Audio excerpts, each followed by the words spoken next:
Hi everyone, we'll be getting started shortly.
Hi everybody, thank you so much for joining us today on our We Got This WA webinar series. As you know, if you've attended some of our recent webinars, this webinar is really intended to serve businesses and business owners, connecting folks with experts, hearing firsthand what is happening so that people can be making decisions on relevant, accurate information. I wanted to start by thanking our sponsor, Comcast Business, for making it possible for us to offer this free of charge to our members and to those in the community. My name is Sarah Childs. I am the Executive Director here at Business Health Trust. We provide health insurance solutions for small companies, 2 to 200 employees. And we've partnered with the Seattle Metro Chamber on this series because we know that there are 2,600 members, most of which are small members or small businesses, really are needing this expertise and this firsthand connectivity. A few things logistically before we get started. If you need technical help during the webinar, please use the chat box. If you have a question for the speakers, please use the question and answers box. We will be doing Q&A throughout the presentation and try to address as many questions as possible. We also will be recording this webinar and will post this webinar on the event page at the Seattle Chamber later today. So with that, I would love to introduce Chris Mefford from Community Attributes. So a little bit of background as Chris is joining us. Business Health Trust and the Seattle Chamber partnered together early February to really be a source for people as we saw COVID starting to affect our supply chain and we saw the economic conditions were going to be changing.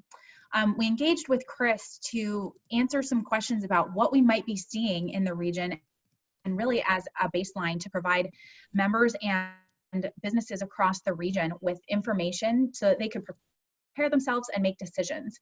So welcome, Chris. Thank you so much for joining us. Thank you. I would love for you to just start by talking a little bit about the context of the report. I will put in the chat box right now for all of our participants a copy of the report so that they can download that at their leisure and take a look. So talk to us a little bit about the context here. Thanks, Sarah. Well, you get personally a ton of credit for this happening, for the analysis and analytics as well. Economists are pretty good at looking in the rearview mirror and giving what we think are wise explanations on what happens. but we're awfully slow in the draw and have a very poor track record of forecasting the future. So when you reached out to us on March the 2nd, I even went back and looked up my emails one time to be precise on that. I think at that time there had been maybe a couple of positive tests in Washington State, or a few, and it was starting to grow. But when we heard your request at my firm, I thought of it more of an international trade issue and more about the global supply chain and what's happening in China and how is that going to affect the statewide economy. And unfortunately, hour to hour, one day by day, things got much worse in Washington and Seattle, of course. So the severity of the impact, the awareness of the future impacts, and the need to understand this just grew exponentially once we started working on this with you. Would you like me to just go ahead and, yeah, go ahead, Sarah. Yeah, talk to us about some of the high level things that you included in this report, and walk us through it. Sure, you bet. Thank you. Given what I just said to you as well, in COVID virus years, it was a long time ago, right? That March 2. And so we worked feverishly knowing how this was unfolding to get something useful over to you and your team, to have a framework to think about how our impact's unfolding and to look back at our report as a roadmap. So there's a little bit of data in there, but more importantly, it's a qualitative understanding of how does our regional economy, our national or global economy work together to react to these major changes that are unfolding on a week-to-week basis. So with that context, if you read the paper now, which I hope everyone on this webinar can do and go back and download it and read it in detail, you might find it to be rather simple and obvious. It's possible that you look at it and you look back and you say, well, this is obvious.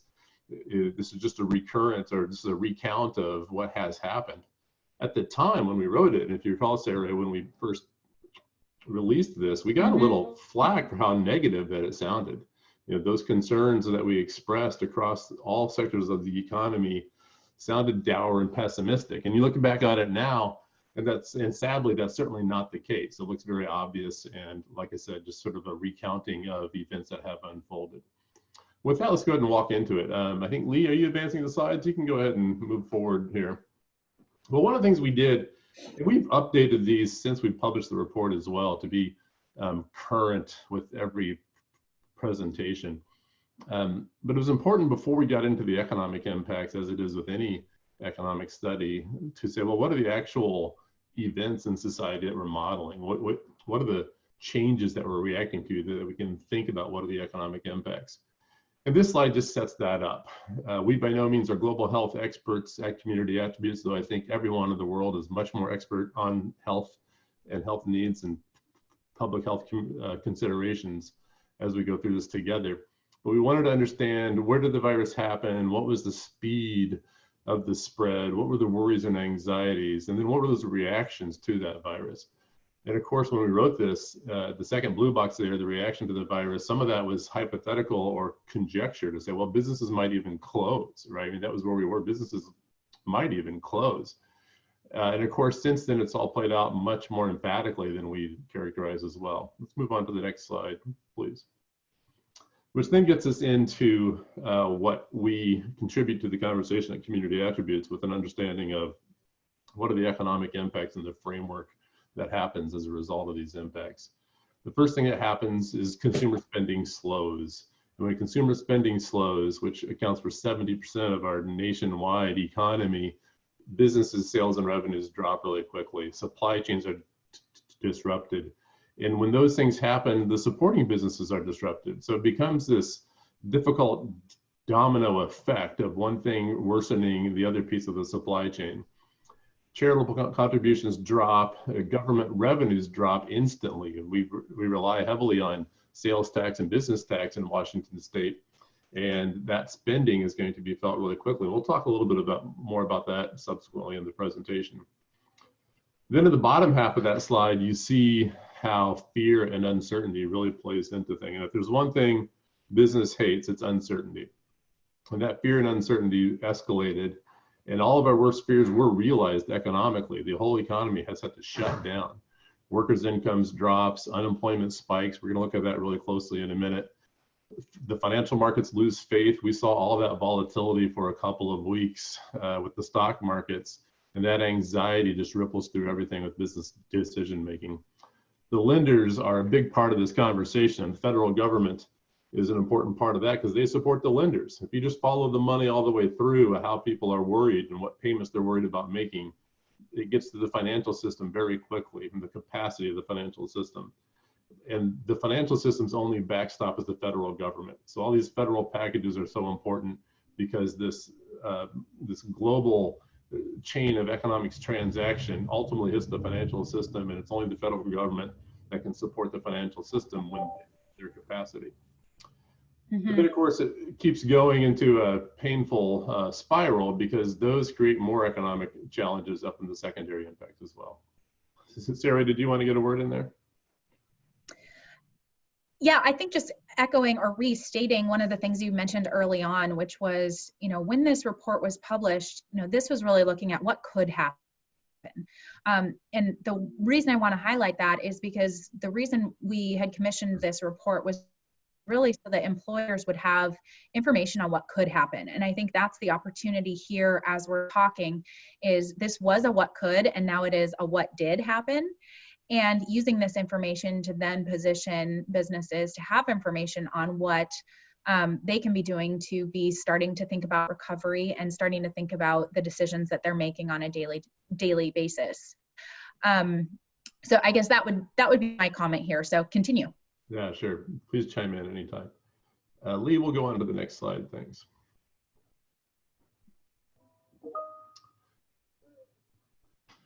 Some of the big concerns immediately with these impacts were which kind of businesses would close very quickly. Service and retail, a lot of consumer-facing workers was the big concern as we saw all of our favorite restaurants shut down. We saw the drop of activity amongst hospitality businesses. The decline in retail, all those things we were worried about in the immediate impact. We were also concerned about the travel industry, of course, and that has unfolded to be an even greater concern as time has gone on. A lot of concerns about the independent and gig economy workers.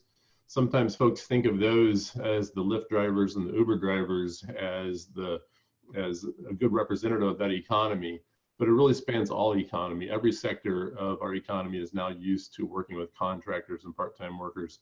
A lot of those employees work for employment agencies and are able to be a part of the statewide safety nets, such as unemployment insurance, but a lot of them are not. And we estimate about 10 to 15% of those gig, or of the entire workforce are in this gig economy workers that don't have access to an employer health plan or employer unemployment insurance program that the state offers. So that's a big concern as well.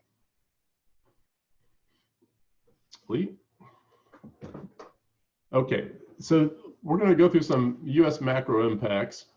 I've only got about a dozen or so slides total, so stick with me here and we'll open it up for conversations. But a big concern, I need to look at it because my own face is covering my slide there. There we go. A big concern is what does it mean on a macro basis, right? And we've seen all these anxieties and uncertainties on a nationwide basis. Here on this slide just shows you some of the most recent growth forecasts that with gross domestic product that people are talking about. And it's the big bank institutions, the folks on Wall Street. They've got a lot at stake and a lot of sensitivity to even the smallest change in gross domestic product. And if you look at that line chart on the right, you can see how the economy has been humming along. We have been talking about that too. Generally a 2% growth in gross domestic product is a really strong growth. Anything greater than 2% is sort of hyper growth. We start to worry about inflation. But if it's less than 2%, it's still okay as long as it's coming back into that 2% range. Well, for Q2, as you see in the lower left-hand corner, with all of these businesses shut down, there's some drastic impacts on gross domestic product as this key indicator. And they range all over the map. Right? Folks are worried about it, and the precision of these forecasts are unknown. So when you see a drop of 24% to 50% of that range, of the most pessimistic, back to that context of 2% annualized growth being strong, these are catastrophic levels of decline in gross domestic product. It is important, however, to know that those are quarterly numbers. And with some restorance of the economy and economic activity in Q3 and Q4, then the annualized total is shown on the far right of that line chart. So those forecasts of steep decline in Q2 ought to result into annual decline of about 6 to 8% at the end of the year, which is still enormous, right? Our markets have clung to volatility in the tenths of the percentiles, as I mentioned earlier, and to go from 2% annual growth is sort of the standard to experiencing in 2020 a negative 6%, let's just say. 1 year ago, that would have been just absolutely unheard of. Next slide, please. So in Washington State, this is what it's starting to look like, and this is where things get real for our workers. Unemployment claims, the state of Washington has been doing an amazing job of getting getting the data out there for folks like myself to work with and to think about. You can see what a typical week has looked like for 2020 going into this crisis. The post-holiday hiring spree led to about 9,000 new claims of unemployment at the beginning of the calendar year. As those folks got back to work in February, unemployment claims averaged between 5,000 and 6,000 per week on a weekly basis. And then this happened, and you can see just the order of magnitude, giant crisis that comes with those numbers. To have 180,000 new unemployment claims filed in a week is unheard of in the history of Washington. And the national numbers are the same trend with a different order of magnitude on the nationwide scale. And you've probably been seeing those in the national media as they play out.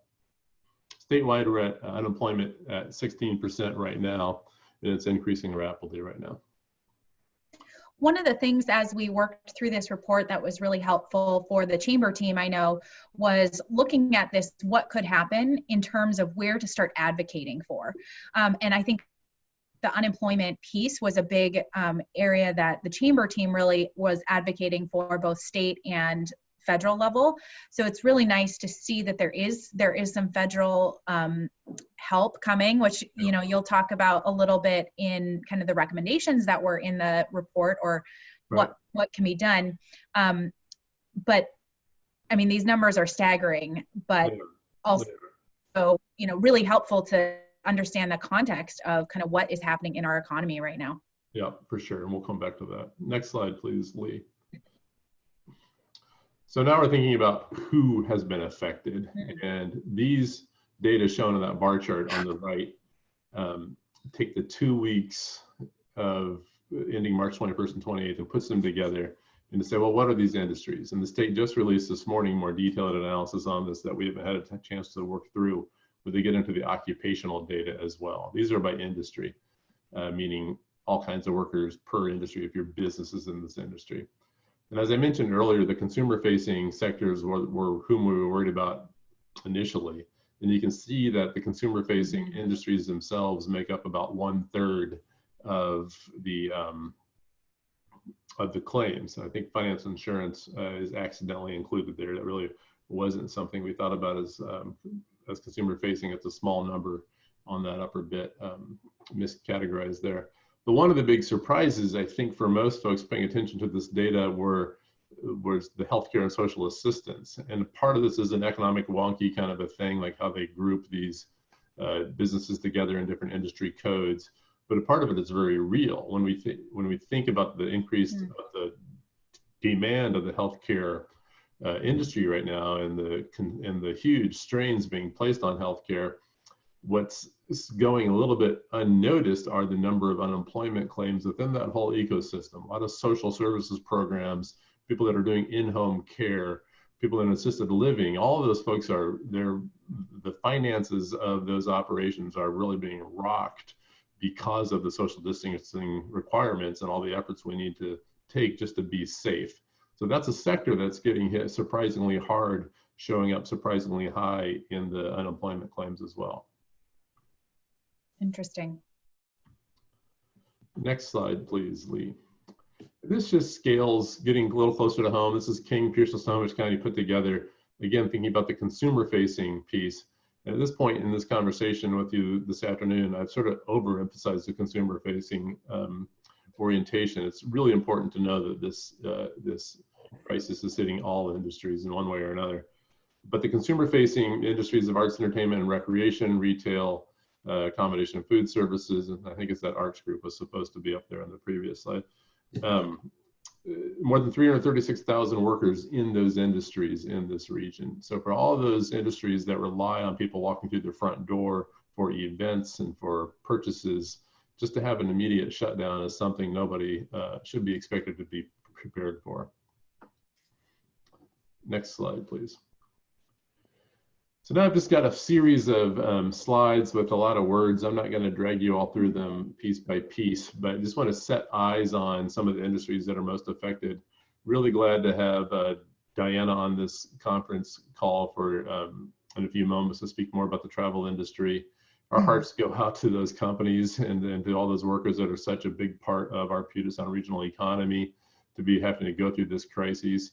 There's so much good leadership happening amongst those industries to pay for workers, even though they're unable to go to work. I know that every institution is just doing all they possibly can and is strained to the max on those efforts. Tourism is such an important part of our economy. $24.4 billion in annual spending in Washington state. That activity alone generating more than 2 million state and local taxes.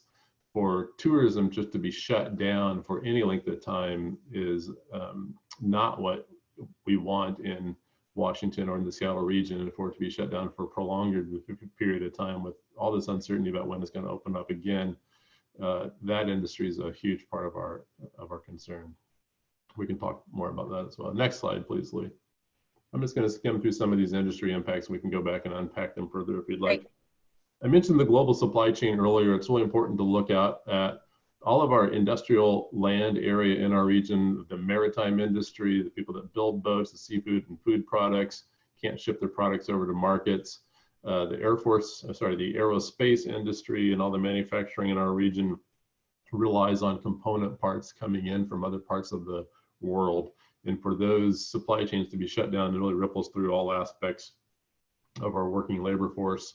China in particular, it's just so much complex to understand how Washington state and China's economic relationships are tied together. And for a lot of this to start chronologically in China through these economic impacts is really important. How Washington, we had that term decoupling there when this first happened last fall, and people were worried about China manufacturing holding up local manufacturing because of the component parts. They were trying to find ways to decouple and look for other suppliers in the US. Now that, of course, is no longer it. And in fact, in some places in China, that supply chain is starting up. So it's just a rocky ride of how everyone doing the best they can to keep their productivity happening as this global supply chain is disrupted. Next slide, please, Lee. Let me keep up with you on the slide here so I know where we're going. Fiscal concerns, we raised this as a concern early on, and we got a lot of eyebrows raised. Why are you talking about this, Chris? But we saw this happening, and we wanted to at least create a conversation that says, hey, you know, as I mentioned earlier, when the financial institution is asked to do all this stuff to help cover lenders so that tenants can get flexibility on rent, and the landlords then need flexibility on debt service, the financial services industry can only take us so far. And all the emergency interventions, back to those unemployment claims, governments have had to jump in and spend money, quite frankly, that they do not have. And so it's only natural to know that as this year plays on, there's going to be a lot of challenging government conversations happening about triage and repositioning priorities. What are the things that were a priority in January that are no longer a priority? How can they change those? How can they repurpose those resources to serve everything they can to keep families whole, to keep businesses from closing, and to bridge this gap of the crisis? So we know that's a big challenge. We know that a lot of folks are going to be thinking about that. And we are too at Community Attributes, and it was just important for us to plant the seeds for that conversation. Next slide, please. And along with this, you've probably seen a lot of articles in the paper about concerns about equity. Equity and inclusivity has been a high-ranking topic for us the past 2 or 3 years. with the region growing so well and enjoying so much prosperity, how do we look after folks that have not had the benefit of that? And with all this income divide conversation happening across the country, that was already there. Well, it turns out that our ability to deal with a crisis like this also comes with equity challenges. The ability to do social distancing itself is a privilege. Doing that remote work is not an option for many. A lot of those consumer-facing industries that we spoke to earlier, the wage levels are lower in the service and the retail industries for a lot of that workforce. And for them to be shut down from working creates more problems on their end. Childcare challenges are exacerbated. All those things start to play out where the ability to weather these challenges has equity concerns in and of themselves. Yeah, one of the things I remember you mentioning in the report is just in the equity lens that lower earning households and wage earners really were the first to be affected. Typical jobs affected paying on average of $38,000 a year. So, highlighting some of those equity concerns, during this crisis. Yeah, thank you. And that was certainly the first wave of response. The city of Seattle, the federal government, the state governments, everyone was trying to worry about how to put a Band-Aid on those pains that were being suffered with those jobs that are just immediately shut down. The next slide gets into some of that, actually, Lee, if you want to go ahead, about what do those interventions look like. And I just spoke through that top bullet of what are the direct payments needed to make this happen. Government spending jumped in, and that's what government is for, to help to create these, help to solve some of these emergencies that pop up. We should really note how much the private sector has been a part of this. The big employers in our region have just done amazing things to step forward with millions and millions of dollars to provide the direct assistance. What's amazing about that too is they expedited a lot of the challenges that government has in deploying money, right? We've heard a lot of these challenges at the nationwide level through the federal disaster recovery loans, the Small Business Association. A lot of that intent is good. The dollars have been allocated, but the distribution systems have been really suffering. And the challenges to get that money out to help people before the damage has been done is a big challenge. And a lot of our big businesses in the Puget Sound region really stepped up quickly and gave money expeditiously to small businesses in ways that government just can't act that nimbly. That said, government did a great job too. The local governments really said, okay, we know to go from the federal big dollar allocations of the $2 trillion federal packages into business hands is going to take some time. So a lot of the city governments did exactly the same thing that I just mentioned that the private sector has stepped up with as well. They came up with smaller grant programs that they could deploy very quickly, and that's been super helpful. But a lot of support is needed, and that rest of that red box there just talks. Chris, so I have a question. Yeah, please. We're talking about structural things that are economic interventions here. Just through your lens, what are some things as businesses, as individuals, as society that folks can be doing to help blunt the impact, or take some economic interventions on their own to participate in this? Yeah, that's great. That notion of community engagement just stands all by itself. And I'll take a little bit of my economic hat off and more of the community participation hat. Talk to your food banks in your neighborhood, talk to your businesses by email, by social media. There's a lot of avenues that are happening there. To work through the chamber, I mean, you guys have done great to create awareness about where those needs can be focused. I think there's a lot of good efforts there. A lot of that comes into the next couple of slides if you want to get into that, Lee. Let's come back to this question specifically, Sarah, if we don't quite get to it, these next 2 or 3 slides. So what does recovery look like? I'm too close to this probably, so maybe I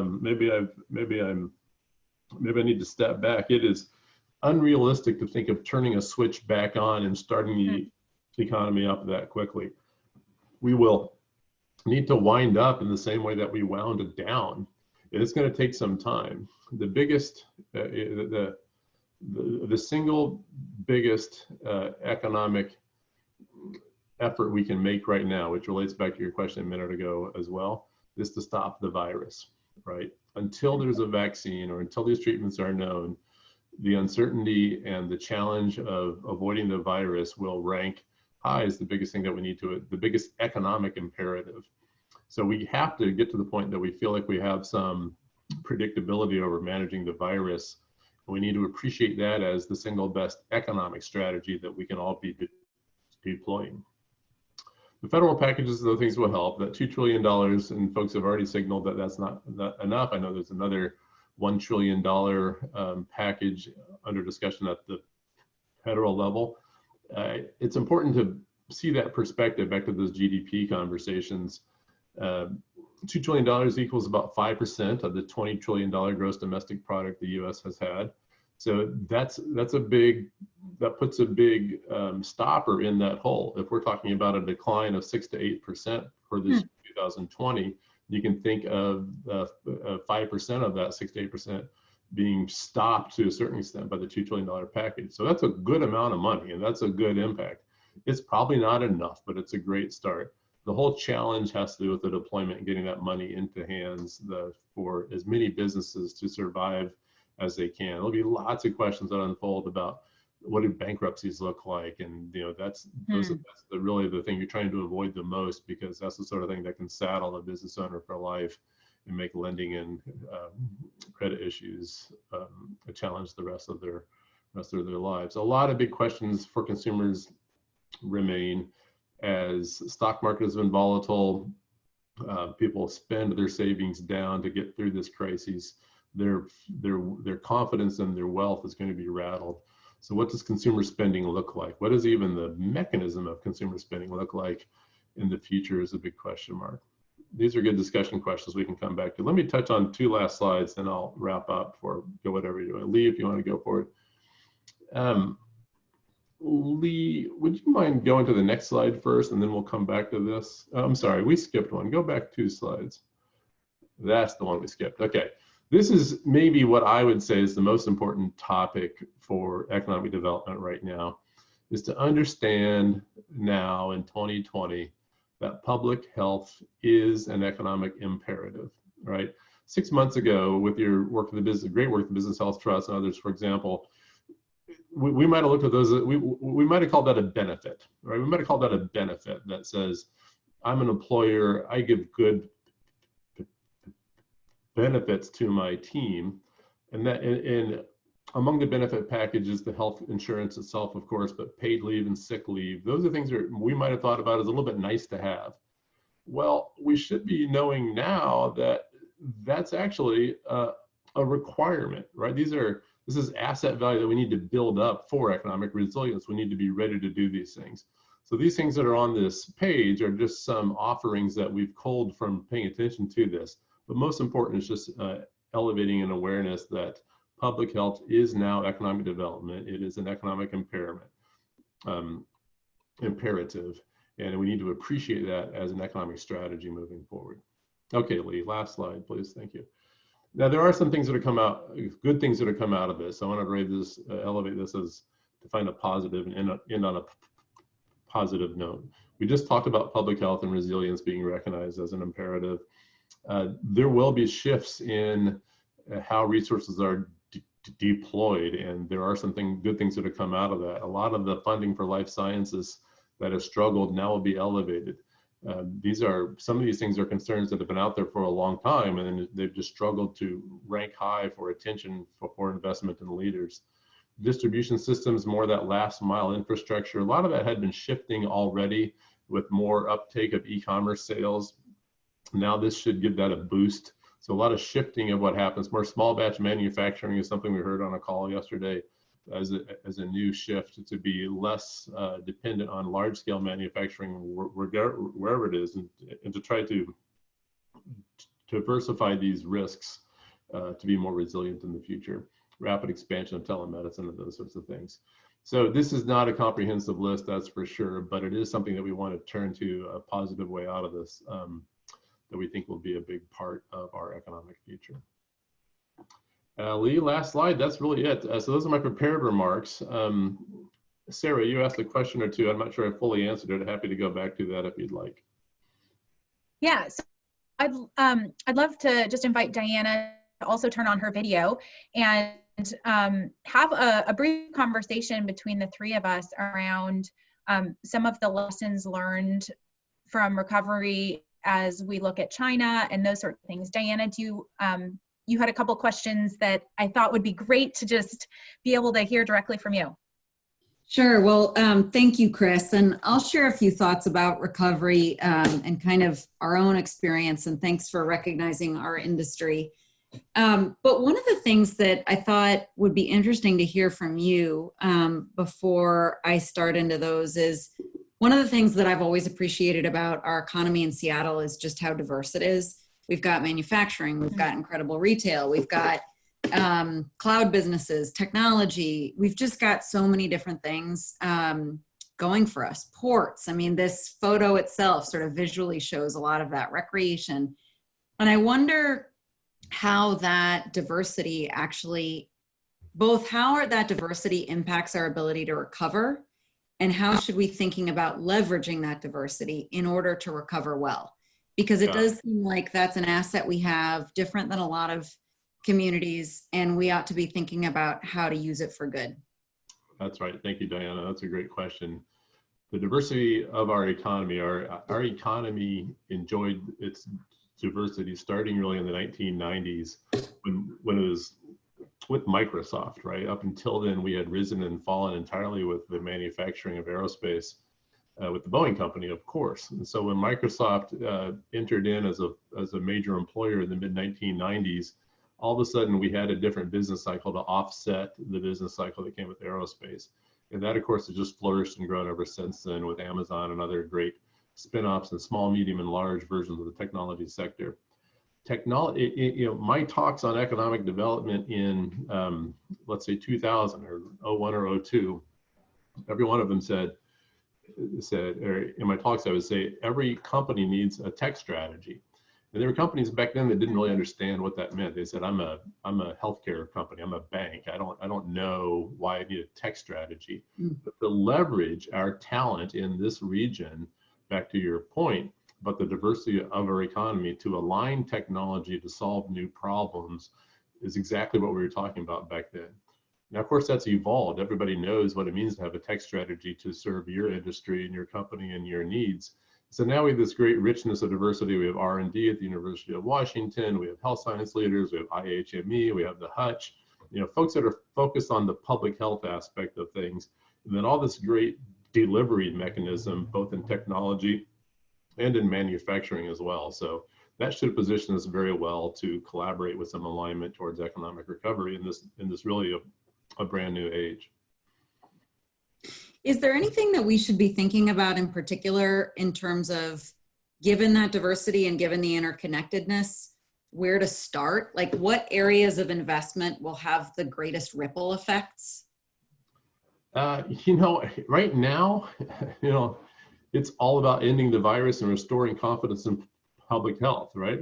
There are three phases in front of us. One is this emergency phase, the immediate phase. Is how do we help people that are suffering now? How do we create that social distance? How do we make something happen? Just like we're doing on this call right now. We're all over the region, those of us on this call, and we're doing something to make something happen now. And we're going to be in that mode for the next few weeks. And then we're going to enter this mode where we still don't have a vaccine. We still don't have a treatment. We feel like we've dodged some bullets as a society, and we want to start opening some things back up. That's this weird interim phase that we don't know what that's going to be like. And that's really where a lot of our focus ought to be right now, is once we're past this immediate phase, then how do we get as much business activity and transaction and community support happening before there's a virus and before we have those treatment confidence. There's not going to be the large gathering, so how do we do something instead of that? Getting back to that interim phase is where a lot of our attention ought to be. Then that third phase, we'll get there. Right? We're going to come out of this with a whole new structural economy about how business is done once we have that vaccine, once we have those treatment options. But that could be many months, if not a couple of years away. Okay. Well, Chris, thank you. There's a lot to unpack here. I wonder if, Sarah, maybe I should kind of offer a couple thoughts for context, and then, or for sort of context from my perspective, and Chris, building on yours, and then give everybody a chance to think about some more questions, preferably hard ones for Chris. Don't be the economist. Yeah, exactly. Well, it seems like we've got a great group on this webinar today. And so I just thought I was really thrilled that the team asked me to jump in and offer a couple of thoughts. I have to say, I feel a little bit like we're all living in sort of this surreal world of trying to deal with whatever sort of triage is in front of us in our own business. Think about what's happening around us and the choices that we make. And then to some extent or another, deal with whatever's on the home front. I'm actually here in my home office today. Usually I actually go to the office. We're an essential business. My 3-year-old is asleep in the room around the corner, and 6-year-old's downstairs doing some kind of a project. And I think we're all probably living in this odd new normal reality. So apologies for any shouts in the background. I just wanted to offer a few thoughts from the perspective of both the aviation industry, but also sort of this whole idea of how much we're interconnected. And I feel really grateful to be part of the chamber today, because I think honestly, being socially distanced, being all in our own sort of triage world, it can get a little bit isolating and sort of sometimes wonder, man, how are we all going to come back from this? Usually, even just physically, we're all on the freeway together or on light rail together or on the buses together, commuting to our various different businesses. And now we're all hopefully on Zoom and Teams and leveraging those great technologies, but a lot of the time sort of home by ourselves thinking about these challenges. Or if you're like me and you are kind of going to the office, you're alone on the freeway with a bunch of trucks and sort of thinking about, wow, it can feel isolating, and it's nice to have a community that's thinking about and advocating on these issues. So I want to give credit to the chamber and the chamber team, how they've jumped in really creative ways to try to support members through this period. And also, frankly, to the members of the chamber, because you all have been vocal about what you need. And we as the chamber can't serve you unless we're hearing from you and asking and hearing what would be most important during this time.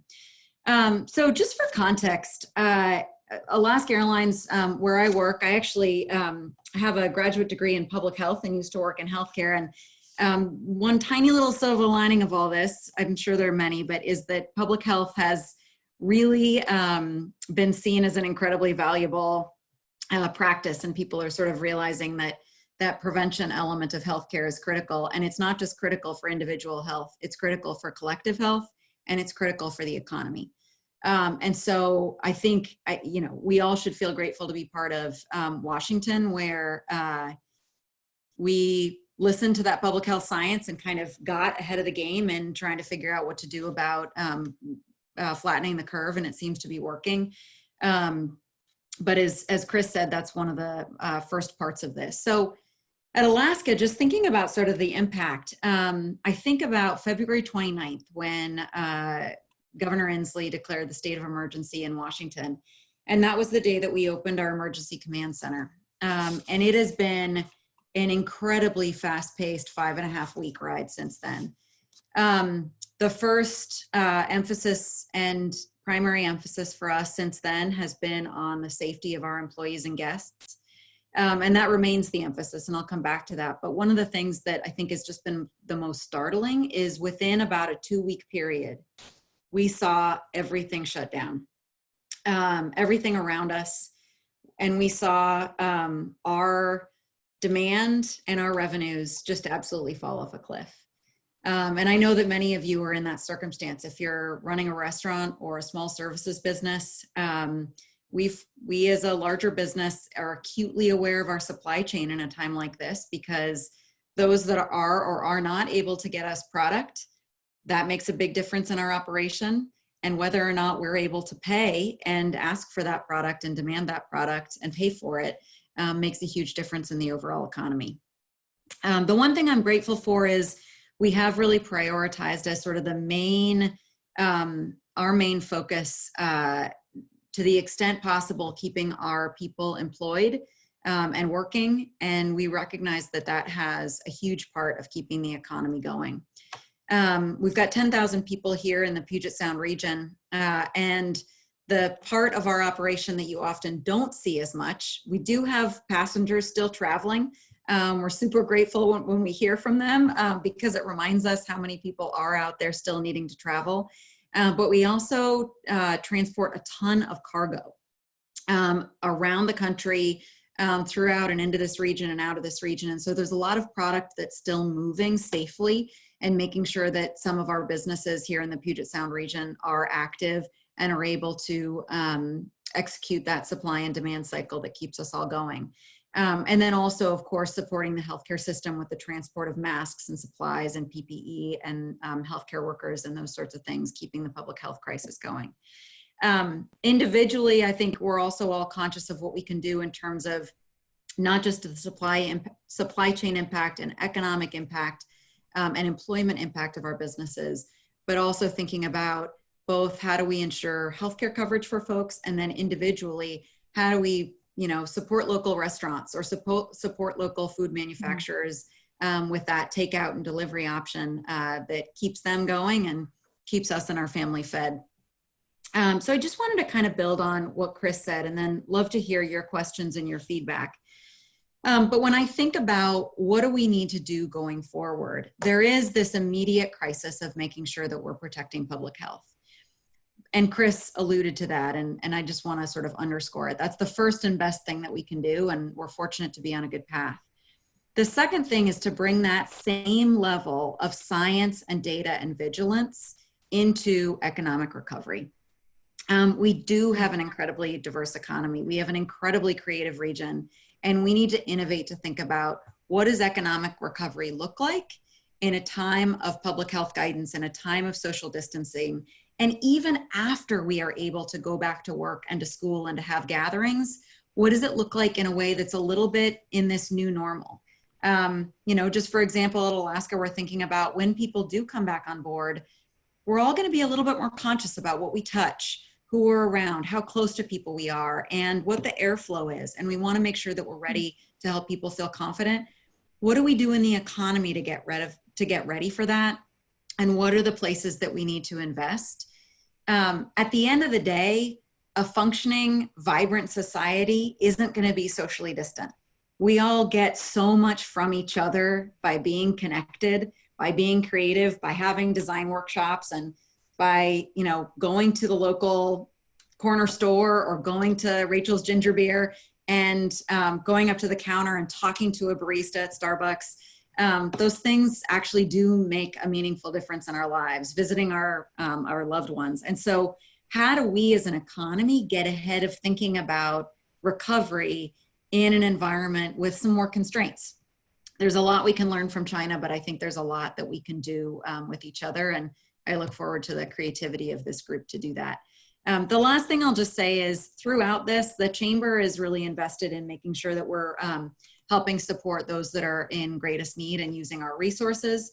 So the Housing Connector is out there. We've housed nearly 600 people in the last 8 months. We're going to make sure anybody through this crisis that we can support gets housed. The Keep Workers Safe and Healthy Fund has helped cash infusion for 45 small businesses, and we've got 200 applications that we need to get to. So you guys at the Chamber are doing incredible work, and members, again, thanks for giving us your feedback to enable us to do that. So Chris, I'm hoping all the questions come to you, but Sarah, what questions or what comments and input does this group have for our conversation? Yeah, I think just one thing that I want to echo that you mentioned is just how important it is to hear from small businesses, from business in general right now as the Chamber team. And so I want to encourage everyone listening to please provide feedback to the Chamber. I included an email address that you can send, what still needs help? How can we be really honing our advocacy and our efforts to be responding to members' needs as we're listening right now. And also, we're wanting to share good news stories. We've seen so much innovation. Diana was talking about just the unique diversity and innovation in our our region and in our economy. I've heard about businesses repurposing for so many different reasons. We want to hear those stories, and we want to share those stories with our membership, with the media, and in this time that can be a lot of heavy and darkness, to really just show how business is coming together and supporting each other, supporting small business, supporting large business, because we are all in this together. We're all equally susceptible to the disease and to the economic impacts, as we've heard from Chris. So that's kind of my commentary. And then there was, one other question that I had for Chris that I'd love to talk about a little bit, is kind of looking a little bit at the real estate lens of the economic impact. Chris, do you have any insights or thoughts about the horizon of 2021 for residential sales activity? What are we going to see? Home building? What could some of those ripple effects be? Yeah, it's an interesting question. There's a couple of parts to that. One's the supply and demand. Per a lot of our things that Diana and I were talking about with the diversity of our economy, our region will come through strong as a leader on this recovery, right? So we've got a couple things going for us. One is we were sort of first in and first out, right? So a lot of the places in the country are already looking to Washington State as best practices for how to deal with the virus. And we have great companies here that have a diversity of their relationship to the impact of the virus. Everybody's affected, but what Diana and Alaska is going through looks very, very different than what Microsoft is going through. What Microsoft's going through looks very different than what Amazon's going through. And then there's Boeing, right? So all these different pieces of the economy do give that diversification.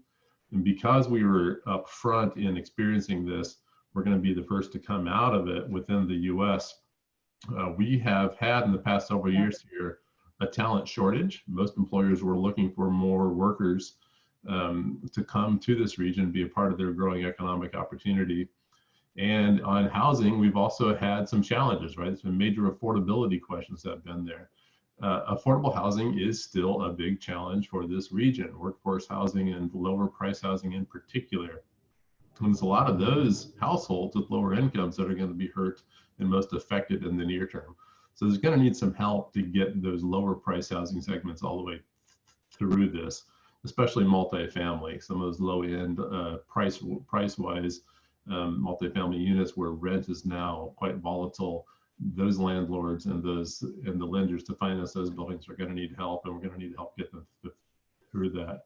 On the broader scale for single family residential, I'm not much of a market gambler to really get into the ups and downs on the market prices per se, but I do believe this region will continue to be an attractive place to move to, and demand for single family homes will be a part of that, as it has been for some time. Thanks, Chris. Diana, as we've been talking, some of the economic interventions needed are really through, federal or local state funding. With your government affairs hat on, talk to us about some of the advocacy work that's been going on and what that might mean. Sure. I think this is going on around the country, but certainly our Mayor Durkin and Executive Constantine and executives in Pierce and Thurston and other counties, Snohomish, and Governor Inslee have been heavily involved. But I think we were fortunate to have this pretty massively significant stimulus package passed just a couple weeks ago. Mm-hmm. And the fact that it has payroll support for small businesses, nonprofits, and other organizations in that is really critical to kind of, it's a bit of a bridge or a patch sort of through this intensive downturn period where everything is kind of shut down. I think what we need to think about now, and where people like Chris and others are going to be incredibly helpful, is thinking about and scenario modeling for Q4 of this year and for the summer of next year. And then thinking about in this next CB4, the stimulus round 4, what do we need to be able to set up for success in those timelines? And so really with a statewide lens, and I think the chamber is heavily involved with Governor Inslee and thinking about what do we need as a state to grow, to rebuild and resurge that whole economy. We need to be thinking about what is going to help people get from September through this period even further, but then from September into 2021 for that full tail of economic recovery.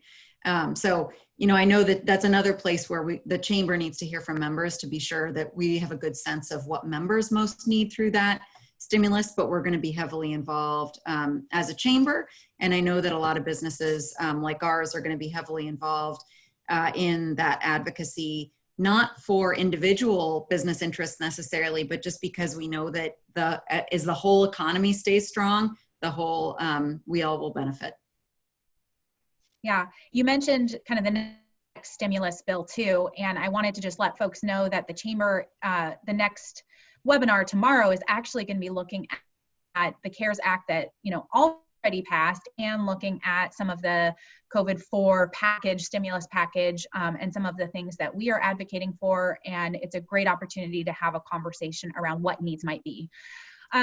So as we have just a few minutes left before 2 o'clock, we have a few polling questions that we want to get folks' input on. So Lee will open that up right now. So our first question is, do you feel as a business or as an individual that you have enough information to start thinking about what recovery looks like? We want to be hearing from you because we want to be able to provide resources so that as a society and as a business organization, we can be helping equip people with resources to start thinking. I'm really bummed. Bummed panelists cannot vote. I know, that's what I was about to say. You can give a thumbs up or a thumbs down. No. I think we need more information. Sure. All right, we'll close that out. Never mind, we're screwing it up, Chris. I know, I don't mean to bias the responses, right? Yes. So, most people, I think I would also fall in this. I think we're just starting to think about what recovery might look like. I personally find this question very interesting because as we're planning our next webinars and such in the upcoming weeks, we want to make sure that we can start having conversations about this and equipping small businesses along with the larger businesses thinking about this. And our next poll question, again, intended to help us inform other webinars. So Lee, you can open that up. What webinar topic would be most interested in seeing from us next week? One on economic disaster loan program expansion, tax credits, paid leave requirements, what employers need to know, or an update on unemployment, PPP, and loan forgiveness. I'd also I want to know what those 11 people that said yes to the last question, what they know that we don't know. I want to learn. That might be another webinar topic. Great, we'll close that out.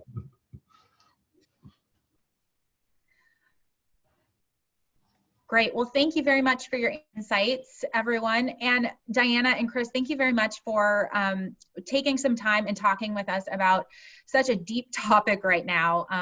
We've been able to skim the surface a little bit and just encourage folks on the phone and dialing in to take a look through the report and share your insights, share your experiences with the Chamber team. Thank you and have a great rest of your day. Thanks, Sarah. Thanks, Chris. Thank you. Take care. Thanks, Lee.